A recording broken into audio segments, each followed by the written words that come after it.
Web Daily Bible. Day 21. Exodus. Chapter 10. The Lord said to Moses, "Go in to Pharaoh, for I have hardened his heart and the heart of his servants, that I may show these my signs among them, and that you may tell in the hearing of your son and of your son's son what things I have done to Egypt, and my signs which I have done among them, that you may know that I am the Lord." Moses and Aaron went in to Pharaoh and said to him, "This is what the Lord, the God of the Hebrews, says. How long will you refuse to humble yourself before me? Let my people go, that they may serve me. Or else, if you refuse to let my people go, behold, tomorrow I will bring locusts into your country, and they shall cover the surface of the earth, so that one won't be able to see the earth. They shall eat the residue of that which has escaped, which remains to you from the hail, and shall eat every tree which grows for you out of the field. Your houses shall be filled, and the houses of all your servants, and the houses of all the Egyptians, as neither your fathers nor your fathers' fathers have seen, since the day that they were on the earth to this day." He turned and went out from Pharaoh. Pharaoh's servants said to him, "How long will this man be a snare to us? Let the men go, that they may serve the Lord, their God. Don't you yet know that Egypt is destroyed?" Moses and Aaron were brought again to Pharaoh, and he said to them, "Go, serve the Lord your God. But who are those who will go?" Moses said, "We will go with our young and with our old. We will go with our sons and with our daughters, with our flocks and with our herds, for we must hold a feast to the Lord." He said to them, "The Lord be with you if I let you go with your little ones. See, evil is clearly before your faces. Not so. Go now, you who are men, and serve the Lord, for that is what you desire." Then they were driven out from Pharaoh's presence. The Lord said to Moses, "Stretch out your hand over the land of Egypt for the locusts, that they may come up on the land of Egypt, and eat every herb of the land, even all that the hail has left." Moses stretched out his rod over the land of Egypt, and the Lord brought an east wind on the land all that day and all night. And when it was morning, the east wind brought the locusts. The locusts went up over all the land of Egypt, and rested in all the borders of Egypt. They were very grievous. Before them there were no such locusts as they, nor will there ever be again. For they covered the surface of the whole earth, so that the land was darkened, and they ate every herb of the land, and all the fruit of the trees which the hail had left. There remained nothing green, either tree or herb of the field, through all the land of Egypt. Then Pharaoh called for Moses and Aaron in haste, and he said, "I have sinned against the Lord your God, and against you. Now therefore please forgive my sin again, and pray to the Lord your God, that he may also take away from me this death." Moses went out from Pharaoh and prayed to the Lord. The Lord sent an exceedingly strong west wind, which took up the locusts and drove them into the Red Sea. There remained not one locust in all the borders of Egypt, but the Lord hardened Pharaoh's heart, and he didn't let the children of Israel go. The Lord said to Moses, "Stretch out your hand toward the sky, that there may be darkness over the land of Egypt, even darkness which may be felt." Moses stretched out his hand toward the sky, and there was a thick darkness in all the land of Egypt for 3 days. They didn't see one another, and nobody rose from his place for 3 days. But all the children of Israel had light in their dwellings. Pharaoh called to Moses and said, "Go, serve the Lord. Only let your flocks and your herds stay behind." let your little ones also go with you." Moses said, "You must also give into our hand sacrifices and burnt offerings, that we may sacrifice to the Lord our God. Our livestock also shall go with us.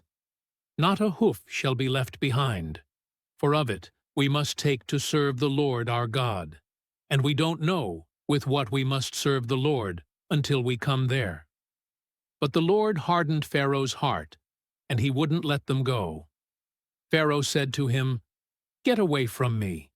Be careful to see my face no more, for in the day you see my face, you shall die." Moses said, "You have spoken well. I will see your face again no more." Chapter 11. The Lord said to Moses, "I will bring yet one more plague on Pharaoh, and on Egypt. Afterwards he will let you go. When he lets you go, he will surely thrust you out altogether. Speak now in the ears of the people, and let every man ask of his neighbor, and every woman of her neighbor, jewels of silver and jewels of gold." The Lord gave the people favor in the sight of the Egyptians. Moreover, the man Moses was very great in the land of Egypt, in the sight of Pharaoh's servants, and in the sight of the people. Moses said, "This is what the Lord says. About midnight I will go out into the middle of Egypt, and all the firstborn in the land of Egypt shall die, from the firstborn of Pharaoh who sits on his throne, even to the firstborn of the female servant who is behind the mill, and all the firstborn of livestock. There will be a great cry throughout all the land of Egypt, such as there has not been, nor will be any more. But against any of the children of Israel, a dog won't even bark or move its tongue, against man or animal, that you may know that the Lord makes a distinction between the Egyptians and Israel. All these servants of yours will come down to me, and bow down themselves to me, saying, 'Get out, with all the people who follow you, and after that I will go out.'" He went out from Pharaoh in hot anger. The Lord said to Moses, "Pharaoh won't listen to you, that my wonders may be multiplied in the land of Egypt." Moses and Aaron did all these wonders before Pharaoh, but the Lord hardened Pharaoh's heart, and he didn't let the children of Israel go out of his land. Chapter 12. The Lord spoke to Moses and Aaron in the land of Egypt, saying, "This month shall be to you the beginning of months. It shall be the first month of the year to you. Speak to all the congregation of Israel, saying, On the 10th day of this month they shall take to them every man a lamb, according to their fathers' houses, a lamb for a household. And if the household is too little for a lamb, then he and his neighbor next to his house shall take one, according to the number of the souls. You shall make your count for the lamb according to what everyone can eat. Your lamb shall be without defect, a male a year old. You shall take it from the sheep or from the goats. You shall keep it until the 14th day of the same month. And the whole assembly of the congregation of Israel shall kill it at evening. They shall take some of the blood, and put it on the 2 doorposts and on the lintel, on the houses in which they shall eat it. They shall eat the meat in that night, roasted with fire, with unleavened bread. They shall eat it with bitter herbs. Don't eat it raw, nor boiled at all with water, but roasted with fire, with its head, its legs, and its inner parts. You shall let nothing of it remain until the morning. But that which remains of it until the morning you shall burn with fire.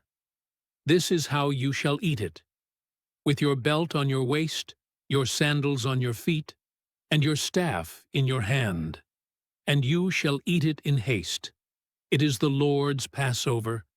For I will go through the land of Egypt in that night, and will strike all the firstborn in the land of Egypt, both man and animal. I will execute judgments against all the gods of Egypt. I am the Lord. The blood shall be to you for a token on the houses where you are.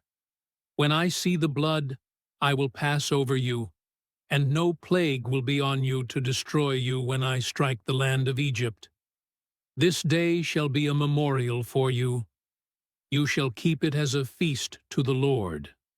You shall keep it as a feast throughout your generations, by an ordinance forever. 7 days you shall eat unleavened bread.